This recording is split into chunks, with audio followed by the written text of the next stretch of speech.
Bonjour. Voilà, j'ai pris 5 minutes pour vous faire ce live, surtout à madame qui a demandé. Voilà, je vous explique. Moi aussi, j'ai été victime des crises d'angoisse pendant des années et des années suite à un trauma en 2010 qui m'a empêché d'avancer dans ma vie, que ce soit professionnel ou personnel. Je suis maman d'une petite fille. Euh, je tombais même carrément par terre. Donc, j'avais la volonté, mais j'avais le physique qui suit pas. Donc voilà, un jour, j'ai décidé de me prendre en main. Donc, je commençais à chercher, je commençais à me renseigner, je commençais à apprendre vraiment euh, qu'est-ce que ça veut dire les crises d'angoisse et d'où ça vient. Voilà, donc jusqu'un jour, je tombe sur une thérapeute, Michel, que je salue vraiment, sur le Luxembourg, parce que j'avais fait mes études en France et après je suis partie au Luxembourg. J'avais fait des études de droit et je devais, voilà, en tant qu'avocate. Et bon, jusqu'à un jour, euh, j'avais un entretien que j'oublierai jamais dans un cabinet d'avocats et les responsables ils me disent surtout pas de ces d'arabe. Et voilà, je suis partie. Et je suis partie carrément de la France.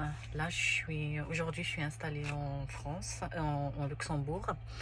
Et je me sens super bien. Je suis mariée, j'ai une petite fille. J'ai repris des études, mais une autre formation dans l'immobilier, où je travaillais à mon compte pendant une période de 6 ans. Aujourd'hui, j'ai carrément changé de carrière parce que toute petite, j'ai rêvé d'être dans le milieu de la mode, de la beauté, l'esthétique, le conseil. Et là, ça fait 2 ans voilà, que j'ai commencé mon activité. Je remercie d'ailleurs beaucoup Michel qui m'a expliqué un jour, on a deux cerveaux, un cerveau interne et un cerveau externe. On a un cerveau interne qui, euh, qui garde en mémoire en fait tout ce qu'on a. Il fallait travailler vraiment le problème en profondeur. Elle m'a dit, écoute, elle m'a parlé franchement, elle m'a dit, écoute, on peut mentir au cerveau. On va faire une séance d'hypnose et c'est ce que j'ai fait. On avait fait une séance d'hypnose et je vous assure que quand je suis sortie de l'hypnose, j'avais vraiment plus rien. Je l'ai appelé au téléphone, je lui ai dit, est-ce que c'est de la magie? Non. Il m'a dit, le cerveau, on peut mentir au cerveau. Il m'a dit, je lui fais confiance parce qu'en fait, c'est son métier.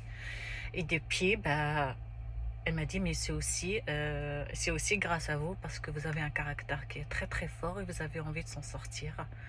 Donc, je me suis pris en main. Donc, même quand ça allait pas, je sortais, j'allais faire une petite balade, je marchais. Quand ça va pas, je me dis, c'est pas grave, je m'arrête, je m'assois et après je reprends. Je l'ai fait pour moi et aussi pour ma fille, hein, parce que j'ai une petite fille aujourd'hui qui a 8 ans. Et que voilà, aujourd'hui je suis épanouie, j'ai commencé, maintenant je suis dans mon milieu et je me sens super bien. J'ai perdu mon papa au mois de janvier. J'ai perdu mon papa dans mes bras, que c'est très douloureux. Je suis retournée juste pour la voir parce que j'avais pas envie de retomber dans des crises. Elle m'a dit, il faut faire le deuil, il faut pleurer quand ça va pas. Elle m'a dit, mais je vous fais confiance, vous allez s'en sortir. Et voilà. Et depuis, j'ai été chez elle 2 séances de thérapeute, 2 fois. Aujourd'hui, je me sens super bien. Super bien. Voilà.